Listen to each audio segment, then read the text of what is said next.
Bonjour à tous, ravi de vous Bonjour. retrouver. Les évaluations, clairement, c'est une composante essentielle du métier de l'acheteur. Il y a peu, on faisait, un webinaire, la notion, de sourcing. On sait effectivement que le bilan qualitatif, quelque part, des différents marchés, contrats et de la relation fournisseur, c'est un enjeu, hyper important. Ça permet aussi de valoriser, de mesurer finalement toutes les actions engagées, que ce soit par les achats, mais aussi, tous les services transverses et toutes les parties prenantes de l'organisation. Et pourtant, et c'est le chiffre que vous avez à l'écran, c'est au final peu réalisé. Si je prends le périmètre au KVO, on est à un peu plus de 2 400, évaluations sur 12 mois qui ont été réalisées. Ça représente 2,5 du panel fournisseur qui est suivi par l'ensemble de nos utilisateurs dans KVO. Alors aujourd'hui, j'ai décidé avec vous, de mettre en avant, ce sujet, et pour ce faire, l je me suis accompagné et entouré de plusieurs personnes, donc on va démarrer la session. Enchanté, je suis Anthony, Anthony Damour. Ça fait un peu plus de 10 ans, 12 ans même maintenant que j'accompagne, les organisations achats dans des enjeux de digitalisation et à mes côtés aujourd'hui, on a la chance et le plaisir d'avoir Amandine, Amandine Bernstein qui est responsable achat. Est-ce que tu nous entends Amandine? Et où est-ce qu'on peut te faire monter sur scène? Je m'en occupe, Anthony. Hop, Top, normalement, merci beaucoup Mathias. Amandine vient de recevoir une invitation à monter sur scène. Top et pour co-animer ce webinaire, je suis avec Mathias, que certains connaissent déjà. Mathias, c'est le chef produit pour Ocaveo. Il aura l'occasion tout à l'heure de se présenter, notamment parce qu'il va, Mathias, nous donner la partie plutôt, on va dire pratique, autour d'Ocaveo et je vois qu'Amandine nous a rejoint. Oui, Hello bonjour à Amandine. tous. Bonjour. Bonjour Amandine.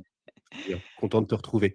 Hem, Je te laisserai Amandine te présenter tout à l'heure lorsque tu apporteras ton expérience métier, sur ouais, le coup, concernant, ce sujet, des évaluations fournisseurs. On s'est connus il y a quelques années et je sais que tu pratiquais, déjà des évaluations, il y a longtemps. Donc ce sera intéressant d'avoir ton retour pour les différents auditeurs. On est une centaine pour ce webinaire. On va respecter le timing et désolé si on a démarré avec, juste 2 petites minutes, 3 petites minutes de retard. Il fallait qu'on règle, comme d'habitude, les petits aléas techniques que tout le monde connaît. Alors, pour la partie éléments, de découverte concernant Ocaveo et pour faire vite sur ce point, donc nous, on est au départ une société de conseil, en organisation achat, donc on accompagne les entreprises dans leur transformation.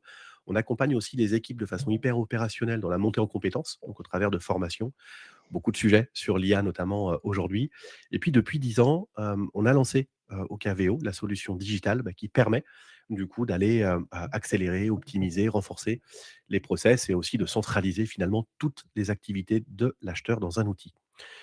Et c'est pour ça qu'on organise aujourd'hui ce webinaire. On a la chance, au quotidien de partager avec beaucoup d'organisations, de toute taille et de tout niveau de maturité et on aime bien, partager, notre expertise et pouvoir la retranscrire au travers d'événements comme celui-ci. Pour introduire le sujet de l'évaluation, j'ai envie de vous partager un petit peu les différents types que l'on a, et que l'on connaît. Donc ça, c'est ce que l'on recense nous, côté OKVO. Peut-être qu'à la fin de cette liste, vous verrez, d'autres types d'évaluations. Si c'est le cas, vous pourrez nous les partager d'ailleurs dans le chat. Je vois que certains ont commencé à écrire, donc merci beaucoup. N'hésitez pas à l'utiliser, le chat est ouvert pour pouvoir interagir et s'il y a des questions, pareil, vous avez, l'onglet questions en bas à droite de Livestorm qui est disponible pour tous.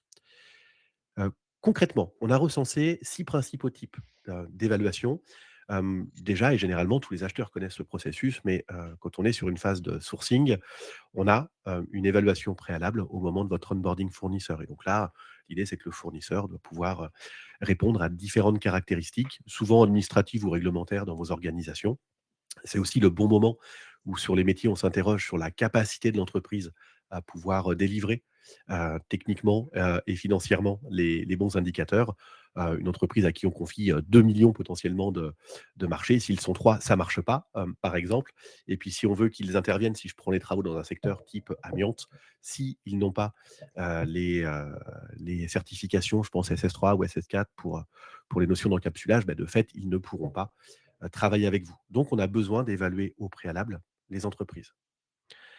Cette évaluation ne s'arrête pas à l'instant du référencement, parce que, soit il y a des entreprises qui sont un peu fragiles sur la note initiale et donc il faut les suivre, les accompagner régulièrement C'est donc des évaluations périodiques et puis, beh, l'environnement, législatif, la réglementation, le côté normatif, c'est hyper mouvant et donc il y a besoin d'avoir aussi des évaluations continues.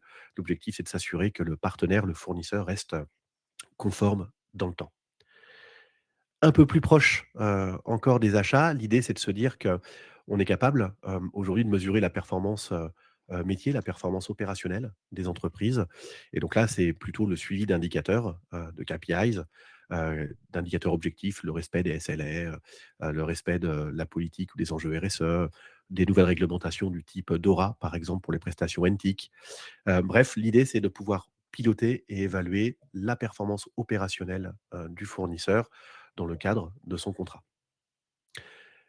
On a, et ça celle-ci elle est hyper intéressante également, la notion plutôt qualitative, le ressenti finalement, de vos clients internes, de vos services métiers, des prescripteurs, autant de noms qu'on pourrait leur donner. Donc cette évaluation relationnelle, c'est de pouvoir, faire des campagnes périodiques auprès des clients internes et de mesurer quelque part leur niveau de satisfaction quant à la collaboration et le quotidien avec les mêmes fournisseurs. Ça, c'est le numéro 4. On peut préciser, ça c'est de plus en plus important, avec la CSRD, avec les SPASER pour le public, d'une façon générale avec les enjeux autour de l'ESG. Il y a de plus en plus d'évaluations qui sont, faites sur les fournisseurs, sur cette dimension extra-financière et donc sociétale et environnementale. Et puis un dernier point, sur la partie plutôt d'accès risque, effectivement et de plus en plus, on le voit par exemple pour nous en tant qu'éditeurs, les services informatiques nous font, des analyses de risque autour des enjeux de la sécurité et de la protection des données et donc ça aboutit finalement à des scores, à des évaluations un peu multidimensionnelles qui enrichissent, finalement soit avec des sources externes, soit avec des questionnaires, bah, des indicateurs, c'est vous chez vous, des dashboards, des scorecards, pour, certains anglicismes qui vont, bah, permettre là aussi de concourir, au niveau de risque que l'on peut avoir sur le tiers. Donc il n'y a pas qu'un type d'évaluation, c'est ce qu'on voulait, d'abord valoriser sur une approche plutôt théorique dans ce webinaire, avant, de le traduire un peu plus tard, sur un retour d'expérience métier avec Amandine et puis encore un peu après avec Mathias, qui nous présentera de façon concrète comment dans un outil comme Ocaveo, on peut digitaliser cette partie-là qui est souvent encore, bah, très artisanale. En vrai, dans les organisations, il y a beaucoup d'Excel sur ces différents sujets. Je passe pour cette diapo. J'aimerais juste faire un petit zoom avec vous sur la notion de risque. Et là, c'est hyper important, notamment quand on voit la stat qui est la nôtre, hein, les 2,5 la stat de l'introduction et le risque de plus en plus prégnant que les achats supportent, hein, majoritairement sur le risque fournisseur. C'est important qu'on en rediscute ensemble. À gauche, vous l'avez, c'est une matrice que vous êtes habitués à avoir dans les organisations. Cette matrice de risque, et d'impact, risque sur les fournisseurs notamment ou les contrats, elle est hyper intéressante. Il y a peu avec notamment, Schmidt Group, on abordait l'évolution du risque sur ces 30 dernières années et on parlait également, des risques à venir, sur les prochaines années, voire la prochaine décennie. C'est clair que, vous voyez la liste qui est en bas dans l'encadré rouge, ils sont clairement de plus en plus nombreux, et globalement, toutes les familles achats aujourd'hui répondent à une ou à des catégories qui se cumulent de risques et effectivement, ça nécessite, bah, des évaluations hyper régulières pour s'assurer que ceux qui étaient conformes à un instant T, bah, le soient toujours dans le temps et ceux qui sont un peu limites, un peu fragiles, on puisse les accompagner et qu'ils finalement, sortent de ces zones, de risque de manière progressive. Et les évaluations, elles concourent pas juste à cette notion vraiment binaire de dire, est-ce qu'on est à risque ou est-ce qu'on n'est pas à risque? Il y a cette zone grise, qu'on appelle souvent, vous savez, les bruits, ou les zones non couvertes, les zones un peu d'incertitude. Et en fait, ce qui est assez pratique avec, les évaluations et on fera intervenir Amandine après sur ce point, mais c'est de pouvoir anticiper des situations en devenir. Souvent, quand on interroge, par exemple, les juristes en interne, si on leur demande les enjeux autour du risque fournisseur, ils vont dire: «Ouais, en fait, il y a un contrat, donc si à un moment donné, le fournisseur n'est plus dans les clous, là où on l'attend, dans le contrat, il y a des pénalités, donc bah, s'il ne fournit plus, ses prestations, ses services comme prévu, on applique les pénalités». Ouais, OK. J'entends, du coup, cette dimension plutôt juridique. Dans les faits et nous, aux achats, on n'aime pas bien, du coup, subir finalement cette dernière étape. On se dit: «Bah, en fait, si on s'était concerté, si on avait échangé, si on avait mesuré avant cette dernière étape, bah, on aurait pu intervenir et faire des choses». Et c'est exactement pour ça, que le système d'évaluation existe aussi, c'est de pouvoir se dire: «OK, bah, là, on pensait que sur ces prestations, sur ce fournisseur, tout allait bien». Mais au final, en lançant une campagne d'évaluation sur l'un des sujets, des thèmes que l'on voyait avant, bah, c'est là où on va s'apercevoir, bah, que tout est pas si binaire, ça se passe pas si bien qu'on l'avait imaginé. Il y a des clients internes qui sont pas forcément très contents, et donc ces évaluations répondent à ces zones grises et donc permettent in fine d'anticiper. C'est ce que je voulais ici, montrer dans cette diapo. Et c'est vrai que, vous l'avez dans le titre, mais de plus en plus, on quitte cet univers de dire: «Bah, c'est un fournisseur» et en fait, le fournisseur devient un vrai partenaire de l'organisation, notamment parce qu'on voit les risques sont, de plus en plus importants. L'onboarding chez vous prend aussi de plus en plus de temps. Onboarder un fournisseur, s'assurer qu'il soit conforme, réussir à le référencer et à maintenir un bon niveau de relation, bah, ça devient un vrai parcours parce que, faut convaincre plein de personnes et il y a plein de parties prenantes en interne.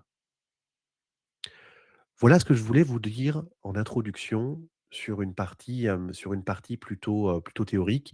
Les grands types d'évaluation, le préalable, le continu, plutôt la mesure de la performance opérationnelle, plutôt des enjeux autour de la qualité ou de la sensation, dans les relations, l'extrafic qui prend de plus en plus d'espace, pour concourir au final à une évaluation au risque un peu 360 dans vos organisations. Et cette zone qui permet de dire: «Bah, ouais, l'évaluation fournisseur permet d'aller vers des zones de bruit, de détecter avant problème des situations pour pouvoir, travailler à leur résolution». Ça, c'était pour ma partie. Ce que j'aimerais faire, Amandine, si tu en es d'accord, c'est pouvoir te faire intervenir durant ce webinaire et peut-être, en intro nous dire quel est ton parcours et ton expérience côté achat? Oui, OK, super. Bah, déjà merci, bonjour à tous et puis merci de m'accueillir. Alors, à la base, j'étais pas du tout partie pour, faire des achats. J'étais partie sur une formation plutôt en chimie, et puis, au cours de mes expériences, bah, je me suis vue, confier, des achats dans une petite start-up et ça m'a beaucoup plu et ça m'a donné envie de reprendre mes études pour, m'orienter vers les achats. Du coup, j'ai repris, je suis partie sur un DESMA à Grenoble et puis après j'ai intégré diverses structures, alors autant, publiques que privées donc du coup ça donne aussi, une expérience, mixte et variée. La dernière plus significative que tu abordais en introduction, c'est celle, chez MTAG, qui est l'exploitant du réseau de transport en commun, de Grenoble, chez qui j'ai passé, plus de 10 ans et depuis, maintenant un peu plus d'un an, j'ai rejoint, un industriel grenoblois, maintenant je suis passée côté privé, qui est spécialisé dans la fabrication de tubes, métalliques, de haute précision pour des applications essentiellement médicales. C'est la société Minitube. Merci Amandine. Beh, ça me fait penser qu'il faudra un jour qu'on t'invite aussi à un événement avec d'autres acheteurs sur cette notion, cette dualité, public-privé. On a toujours tendance à dire que le métier est le même au final, mais mon petit doigt me dit qu'il y a quand même quelques éléments différenciants. Effectivement, il y a quelques petites différences, mais je trouve que de voir les 2, ça enrichit vraiment parce que chaque, domaine a de vraies forces. Top. Amandine, quand tu étais chez MTAG, tu avais, lancé beaucoup d'éléments, autour de l'évaluation fournisseur. Tu faisais partie d'ailleurs pour une organisation, qui est soumise au code de la commande publique, donc en tant que, pouvoir adjudicateur ou entité adjudicatrice. Je ne sais Oui, plus quel était le statut, pour MTAG. Mais tu avais lancé, déjà des évaluations fournisseurs. oui. Clairement, il y a pas beaucoup d'organisations publiques qui se sont lancées il y a quelques années en arrière comme toi dans cet univers-là. Est-ce que tu peux nous donner, pour toi, quels sont les grands bénéfices, finalement, pour une organisation, de pouvoir, et réaliser de manière périodique des évaluations? Bien sûr. En fait, déjà, je pars du postulat que, les fournisseurs, c'est, un actif un peu étendu de l'entreprise. Donc après, on va aller, catégoriser nos fournisseurs en fonction de l'importance qu'ils peuvent avoir pour nous. Mais, bien sûr que quand on est sur des portefeuilles qui sont stratégiques ou des fournisseurs critiques, il est essentiel de suivre de près et presque de les considérer comme une extension dimensions, de notre entreprise. Donc les grands bénéfices pour moi, ben, ça permet de déjà, avant tout, de s'engager dans une démarche, constante d'amélioration continue et ça, je pense que c'est vertueux, pour l'entreprise, mais aussi pour les fournisseurs. Ça permet, je dirais que ça permet aussi, à la fois de formaliser clairement, les attentes de l'entreprise parce que pour le fournisseur, c'est pas toujours bien clair et quand on s'exprime clairement sur ce sur quoi il va être évalué, bah, de son côté, il sait que ça va être les points d'attention, ça va être vraiment les points, qui sont, très importants, pour nous et du coup, ça permet aussi de concentrer, l'énergie sur, les choses les plus essentielles.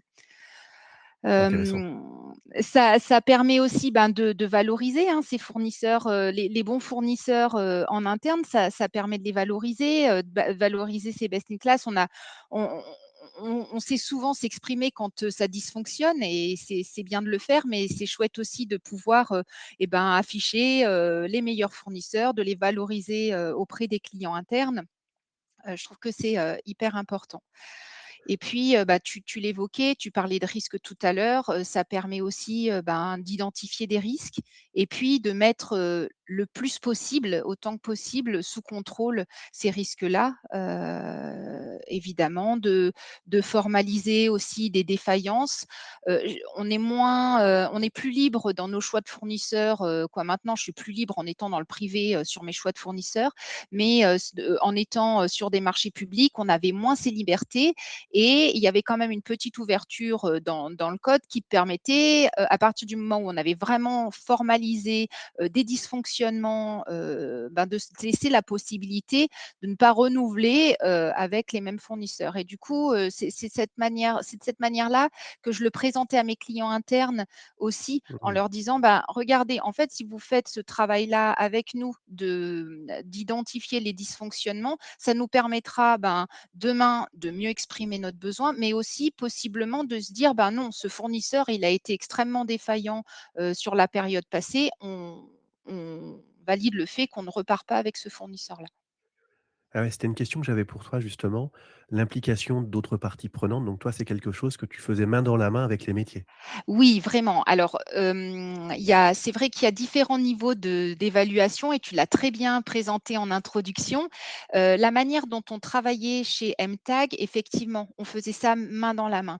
On n'a pas eu la volonté de travailler sur l'entièreté du panel. On s'est dit: «Bon, on va sélectionner une partie du panel, on va se concentrer, sur une partie, mais par contre, on va faire du qualitatif et pas du quantitatif». C'est-à-dire qu'on va prendre le temps d'avoir une belle grille d'évaluation et de passer du temps avec nos clients internes pour vraiment avoir, au-delà d'une note, un commentaire, des appréciations qui nous permettent derrière et ben, de mener, toutes les actions qui seraient nécessaires à la suite de l'évaluation. Et c'était une question que j'avais aussi notée pour aujourd'hui, Amandine. Ce ciblage donc que tu évoques, on parle souvent, tu sais, quand on fait des panels fournisseurs, alors d'un point de vue théorique, les fournisseurs A, B, C, Ouais. on peut les regarder sous un angle cralgique également. On peut Ouais. mettre des définitions, du type, mes fournisseurs critiques, mes fournisseurs stratégiques Mmh. et cetera. Toi, comment tu l'avais appréhendé cette, segmentation? Nous, on l'avait fait, quand, alors j'ai 2 retours d'expérience à te faire. Quand j'étais chez MTAG, on travaillait plutôt sur, une durée de contrat. Donc, est-ce que en fait, on est sur un fournisseur avec lequel on n'a qu'une prestation spot et finalement passer du temps à faire de l'évaluation, bon, c'est intéressant, mais derrière, on ne pourra pas mettre en place de plan d'action. Donc on avait décidé de les mettre de côté, ceux-là. Et l'impact aussi qu'ils pouvaient avoir, sur le service, aux clients puisque MTAG étant exploitant du réseau de transport en commun, ben, délivre un service public et du coup, c'est cela qu'on prenait en compte aussi dans notre sélection. Très clair, hyper intéressant.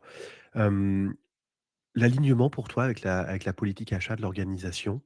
On parle souvent, tu sais, je pense par exemple, au label RFAR, donc Mmh, pour ceux qui ne connaissent pas, c'est label relation fournisseur achat responsable avec sa norme, ISO 20400. Dans une autre mesure pour l'industrie, la norme ISO 9001 par exemple. Si on prend, les constructeurs, les bailleurs par exemple avec des normes comme Calibaye et cetera, on voit qu'il y a de plus en plus, en tout cas d'aspects normatifs qui poussent aujourd'hui vers, l'évaluation des parties prenantes et des fournisseurs dans l'organisation.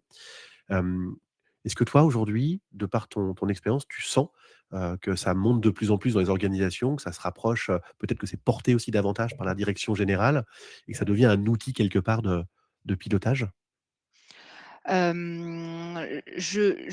pense alors la sensation effectivement que j'ai, ce que je perçois, c'est qu'effectivement, au vu en fait du contexte, global, géopolitique, et cetera, la maîtrise des risques, la maîtrise, de son panel fournisseur, et puis comme on le disait tout à l'heure, quand on est sur des fournisseurs qui sont stratégiques, c'est c'est un actif, externe de l'entreprise, mais c'est quand même quelque chose, que c'est extrêmement important. Mmh. Effectivement, ça prend de l'ampleur et puis c'est une nécessité en fait, moi je suis heureuse de voir, aujourd'hui évoluer la perception d'un panel fournisseur. Il y a quelques années encore de ça, je pense que si on était là à discuter, on se dirait que finalement en tant que client et ben, on était un peu roi dans notre façon de gérer les choses et que le fournisseur devait, systématiquement, s'aligner, à ce que l'on souhaitait. Aujourd'hui, je trouve que la façon de travailler, elle est différente. Le fournisseur, alors pas sur l'entièreté des panels évidemment, hein, il y a des fournisseurs qui sont mineurs et qui sont tout aussi importants, mais sur lesquels on va se concentrer un peu moins. Mais ces fourni Mmh. tous les autres, deviennent des partenaires de l'entreprise et évidemment que cette évaluation, elle est, indispensable. Hyper clair. Et tout à l'heure, j'ai entendu, je t'entendais dire que tu avais impliqué aussi les fournisseurs. Ça veut dire que, tu partageais les Oui, évaluations aux oui, fournisseurs ou, est-ce que complètement. tu peux nous en parler un peu? Bien sûr. Donc, au niveau du process d'évaluation fournisseur, donc on faisait une campagne, une campagne annuelle essentiellement. C'était une campagne annuelle d'évaluation. On allait voir, nos clients internes, on prenait des rendez-vous en présentiel. C'était très important pour moi de façon à avoir des échanges qualitatifs encore une fois et de récupérer un maximum d'informations, de pouvoir avoir leur vision.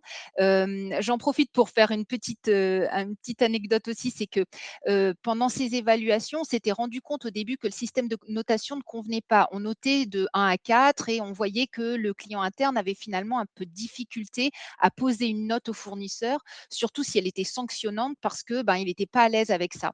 Et du coup, on a décidé de changer la façon d'évaluer et de mettre ça, c'était exactement le même résultat, mais finalement de traduire ça par des critères: peu satisfait, satisfait, très satisfait, extrêmement satisfait et ça avait aidé à avoir une évaluation qui soit de meilleure qualité par le client interne. Et une fois qu'on avait Intéressant. récupéré cette, évaluation, donc il y avait, une note finale au fournisseur qui allait de 1 à 4, 1 étant la moins bonne note, 4 étant, la meilleure note et on avait décidé de restituer, dans tous les cas, l'évaluation quoi, une synthèse d'évaluation au fournisseur. Donc chaque fournisseur recevait une synthèse d'évaluation, et on avait en fonction du classement du fournisseur, différents plans d'action. C'est-à-dire qu'un fournisseur qui avait été, classé 3, satisfait, et bien on lui envoyait, cette synthèse et puis, on le remerciait pour la collaboration. Un fournisseur qui avait été classé 4, on était vraiment très satisfait. Là, on lui demandait à son tour de nous évaluer, nous MTAG, est-ce que en fait, au niveau de nos relations, lui aussi, il trouvait son compte, était satisfait, avait le bon niveau d'information, et cetera, savait à qui s'adresser, des choses, de ce type-là. Et puis après, évidemment, quand on passait sur des notes 2 ou 1, on mettait en place des plans d'action avec des suivis qui étaient plus ou moins rapprochés en fonction de la criticité de la situation et voilà. Hyper intéressant et les évaluations inversées, effectivement, on l'a peu dit en introduction, mais c'est aussi un autre moyen d'avoir des découvertes parfois Mmh, dans ce que l'on pense, nous, organisation de la relation oui. fournisseur, à ce que lui pense effectivement ou ce qu'il peut benchmarker avec ses autres clients. Mmh. Oui, oui, c'est Bonne pratique. et puis comme de la même manière qu'on apprécie nous aussi quand on est évalué de donner, un avis, je trouve que c'est intéressant de pouvoir les écouter. Ça permet aussi de capter des choses qu'on n'avait pas compris. Des fois, un fournisseur ne répond Mmh. pas au niveau d'exigence, mais parce qu'il lui manque des éléments, parce que quoi, il y a 1000 raisons qu'on n'identifie pas toujours. Et oui, on n'est pas toujours parfaitement alignés, ouais, très Mmh. bien. Merci beaucoup Amandine et peut-être Amandine avant de laisser après la main à Mathias, pour ceux qui n'ont jamais fait, d'évaluation jusqu'à Mmh. aujourd'hui et qui là aimeraient se lancer, est-ce que toi tu aurais, 1, 2, 3 conseils peut-être à leur communiquer? Quelles seraient tes bonnes pratiques? Quoi, moi je pense que pour les évaluations, il faut, travailler avec les clients internes. Déjà, c'est la le vraiment Top, pour moi le conseil, essentiel. numéro 1. Oui, parce qu'en fait, finalement, ce sont eux les utilisateurs, c'est eux qui savent vraiment de quoi ils ont besoin et donc de construire une grille d'évaluation avec les clients internes pour que ce soit adapté à ce qui est vraiment important pour eux, de pouvoir, récupérer tout leur feedback, c'est hyper important. Donc ça, c'est vraiment un point essentiel. Un deuxième point essentiel, c'est évidemment que, l'évaluation, elle soit aussi alignée avec la stratégie achat et les besoins, fondamentaux de l'entreprise, hein. Ça me semble, être, vraiment crucial et s'il y avait, un troisième point que je placerais dans les éléments essentiels, c'est de faire le retour aux fournisseurs. C'est extrêmement Ouais. intéressant parce que c'est aussi on n'a pas toujours, des fois, on a des panels fournisseurs qui sont très larges et on n'a pas toujours l'occasion d'entretenir des relations très proches avec l'entièreté de son panel et en fait, c'est aussi un moment où on se pose, on discute, on donne un feedback, mais eux, parlent de leurs problèmes. On peut aussi on étend ça, nous, aujourd'hui, on a une matrice, comme tu le présentais tout à l'heure, pour identifier les risques. On parle des risques qu'on a identifiés. Ils nous donnent, aussi leur feedback là-dessus et ça nous aide à manager les risques. Enfin, c'est quoi, passer du temps, je sais qu'on n'en a jamais, on court toujours après tout, mais passer du temps avec ça, ça permet vraiment, d'avoir un panel, de qualité, un panel fournisseur de qualité. Merci beaucoup Amandine pour ton Ah bah, avec témoignage grand et ton retour plaisir. d'expérience. Merci Je beaucoup. je te dis à bientôt et puis Oui, on enchaîne Mathias si tu veux pour la partie peut-être plus opérationnelle. On parlait du Allez, ciblage des outils. Pour cette merci session du coup Amandine. aujourd'hui ouais, merci Amandine, à bientôt. On a ciblé 2 éléments particuliers qu'on aimerait vous montrer qui sont assez simples à mettre en place et qui peuvent vraiment apporter beaucoup à votre organisation. On va pas paraphraser tout ce que nous disait Amandine. Mmh. Peut-être en intro Mathias, pour ceux qui ne te connaissent pas, un petit mot sur toi? Ouais, bien sûr. Bonjour à toutes et à tous et encore une fois, merci à Amandine et merci aux quelques clients que je reconnais dans la liste des participants. Merci d'être là et toujours content de vous voir. Donc moi, je suis Mathias, je suis responsable du produit Ocaveo. Je suis en charge, d'orchestrer les évolutions de l'outil avec notre équipe technique qui est basée à Lyon. Voilà et donc, d'alimenter la roadmap, de futurs projets, qui proviennent, de vous, acheteurs et de nos clients. Sur le sujet des évals, Anthony, j'aimerais que tu reviennes, s'il te plaît, sur la diapo où tu partageais tout à l'heure les 6 typologies d'évaluation. D'ailleurs, Allez, je te fais je me ça, suis plaisir. permis, pendant la première partie de la séquence de préparer un petit sondage que vous devriez recevoir normalement pour connaître, vos pratiques sur le sujet. Anthony, je te laisserai le publier si jamais, il apparaît pas. Il est, heu, dans les brouillons. Ça marche. Donc les différents types d'évaluation, pour nous, c'est super intéressant d'avoir cette vision et ce que je voulais vous partager, c'est, le fait qu'Ocaveo aujourd'hui, couvre l'ensemble de ces types d'évaluation. C'était pas le cas il y a encore quelques années. On a plutôt commencé avec la partie, relationnelle que je vais vous partager, en fin de cette présentation. Mais, ces dernières années, ces derniers mois, on a intégré, d'autres cas d'usage, notamment sur l'onboarding des fournisseurs pour vous permettre de les qualifier, notamment en phase de sourcing et avant de les intégrer dans votre panel. Hem, le sujet, de l'évaluation, comme on le voit, également avec le type numéro 6, est intimement lié au risque et c'est également un sujet qui nous anime et qui nous animera, pardon, cette année sur Ocaveo. comment on capte les risques et effectivement le processus d'évaluation est très important dans ce processus-là. Donc effectivement, on a prévu de vous partager et je vais vous montrer, mon écran dans un instant, une démonstration sur la partie évaluation relationnelle, dans OKVO. Donc Anthony, je peux y aller. Je ne sais pas si tu veux commenter peut-être le Ouais, non, tu peux y aller. le Je voulais juste, sondage en live? te dire que, côté sondage, et sans surprise, c'est évidemment important pour toutes les organisations, c'est la partie préalable Mmh, qui prédomine dans les réponses, mmh. avec, globalement un tiers des répondants, suivi par la partie périodique. La performance ou le relationnel sont quand même en 3e, 4e position, pour info. Ouais, ça marche. Ce qui semble logique, hein, puisqu'effectivement, notamment pour la partie préqualification, il y a plus d'obligations sur cette partie-là, en effet. Oui, c'est souvent le plus normé dans Hem, les organisations, mmh, c'est vrai. tout à fait. Donc je vous partage mon écran, j'ai l'impression que ça s'affiche C'est tout correctement. bon. Et effectivement, je vais vous montrer ce qu'on fait, en tout cas sur un des cas d'usage, proposés dans OKVO, sur l'évaluation. Amandine le rappelait tout à l'heure, les 3 piliers pour elle parmi les 3 piliers pour elle, l'implication des clients internes est super, importante et c'est pour cette raison, que je vais commencer ma démonstration en me connectant, et en me mettant dans la peau d'un client interne. Donc, je le rappelle dans OKVO, ou je vous en informe. Dans OKVO, les clients internes ont accès à l'outil pour, collaborer avec les acheteurs de manière 100% gratuite. C'est très important pour nous et notamment sur ce sujet de l'évaluation. Donc là, je suis connecté sur le profil d'Emma qui est responsable travaux, et qui vient de recevoir une notification, une demande d'évaluation pour le fournisseur Acorus. On le voit ici. Elle a reçu cette notification et en cliquant, elle va directement atterrir dans la fiche du fournisseur et plus précisément dans l'onglet évaluation, qui lui permet, avant même de produire son évaluation, d'avoir déjà une visualisation des notes, qu'elle a pu déjà donner par le passé ou que ses, collaborateurs, ont donné pour ce même fournisseur.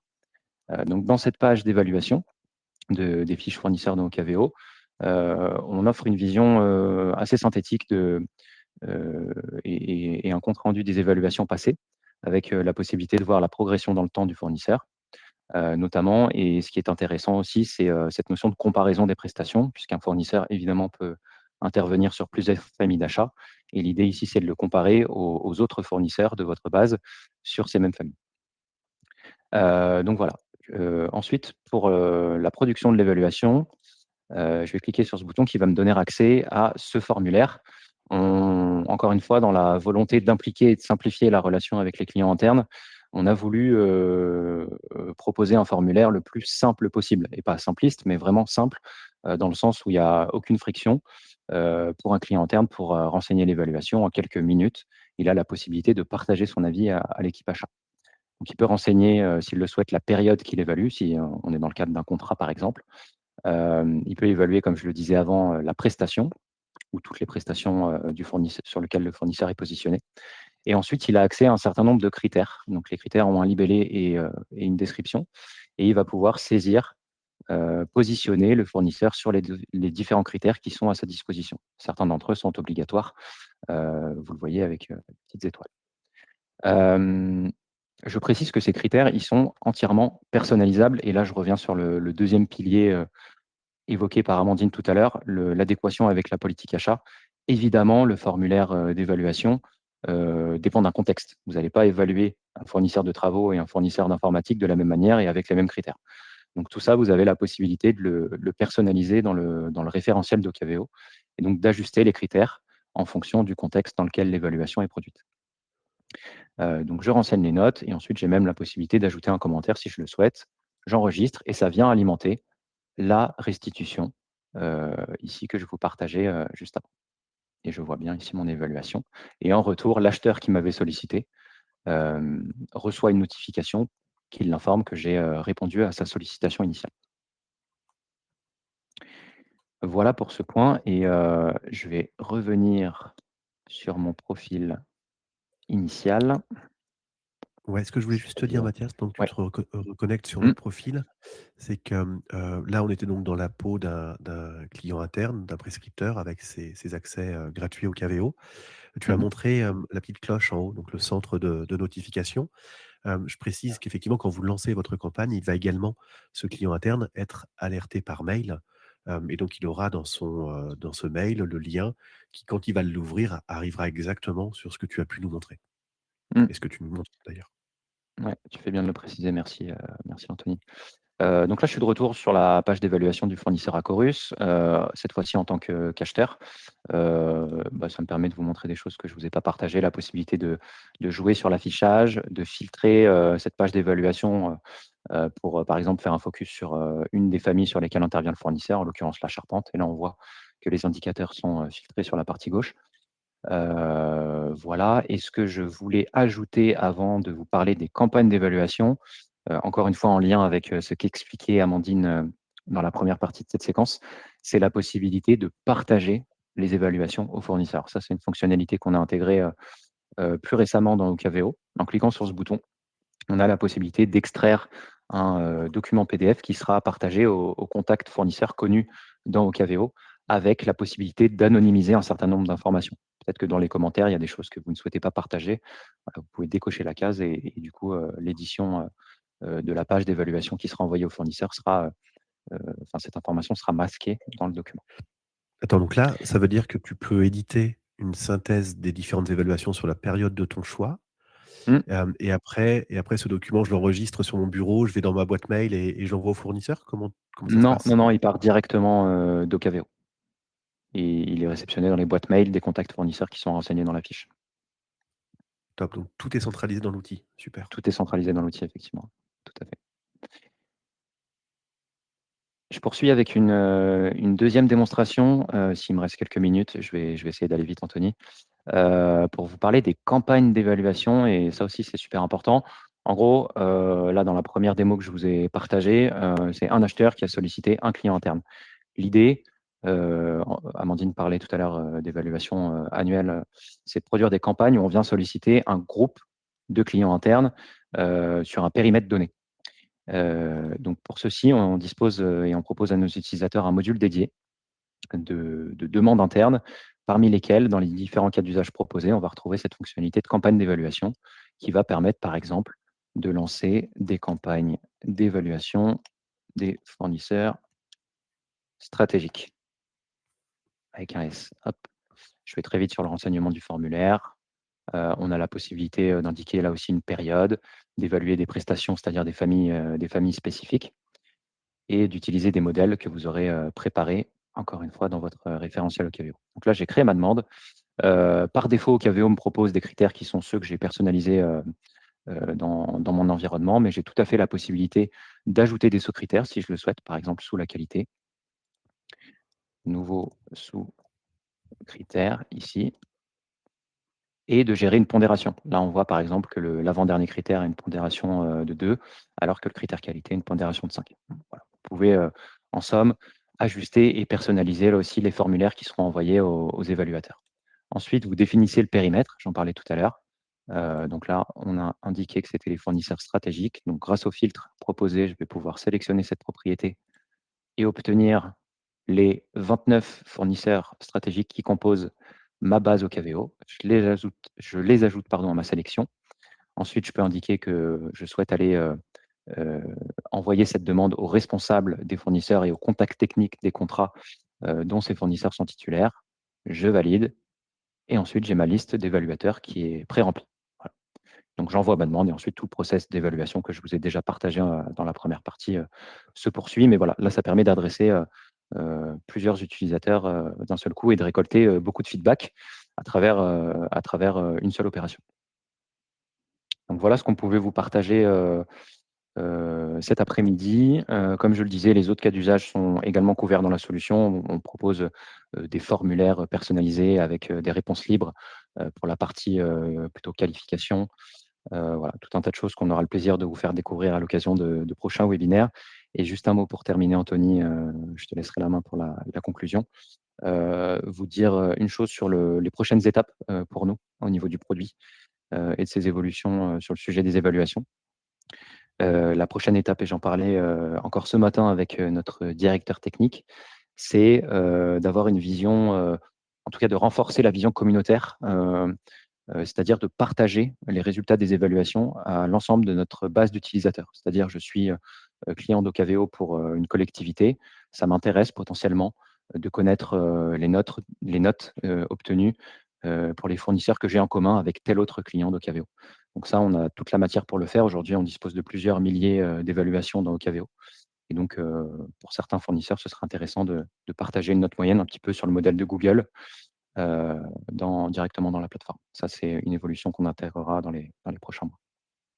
Et question qui pourrait venir, mais c'est comment on s'assure, de la confidentialité des informations? Parce que moi, j'ai pas forcément envie que mon évaluation et mon détail soient visibles par d'autres clients. Ouais, tout à fait. Bah, un petit peu comme on l'a vu tout à l'heure dans l'édition et l'envoi aux fournisseurs des rapports d'évaluation, on laissera la possibilité aux clients de décider des informations qu'ils souhaitent partager, sur leur base d'évaluation. Donc, les évaluateurs, les commentaires et cetera. Le but, dans un premier temps, c'est simplement d'afficher, je pense une note moyenne sans dire, d'où elle provient forcément, et peut-être d'indiquer, combien d'évaluations ont permis d'obtenir cette note moyenne. Voilà. Dans un premier temps, je pense que c'est déjà intéressant de proposer ça à nos Au utilisateurs. Caveo, le TripAdvisor de l'acheteur. On Ouais, va en avoir toute toutes les notes humilité. fournisseurs. Voilà Top. Anthony, je te laisse la main, pour la fin de la présentation. Ouais, merci Mathias, c'est très clair. J'avais juste une question à te poser. Tout à l'heure, Oui, Amandine, tu sais, elle nous disait qu'elle faisait parfois des évaluations inversées. oui, Question pour Ocaveo. Est-ce que ça, c'est quelque chose que l'on peut faire dans Ocaveo? oui, tout à fait. Je vous ai parlé des demandes internes. D'ailleurs, on voit toujours mon écran, sur ce système de demande Oui. interne qui permet d'envoyer, des formulaires à mes collaborateurs, à mes clients internes.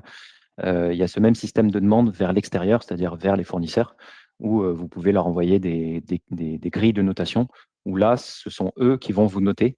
Hem et du coup, ça permettra de produire là aussi des indicateurs super intéressants sur le métier achat et de nourrir la relation que vous pouvez avoir avec eux. Oui, c'est tout à fait possible, de gérer également les évaluations inversées dans Octavio.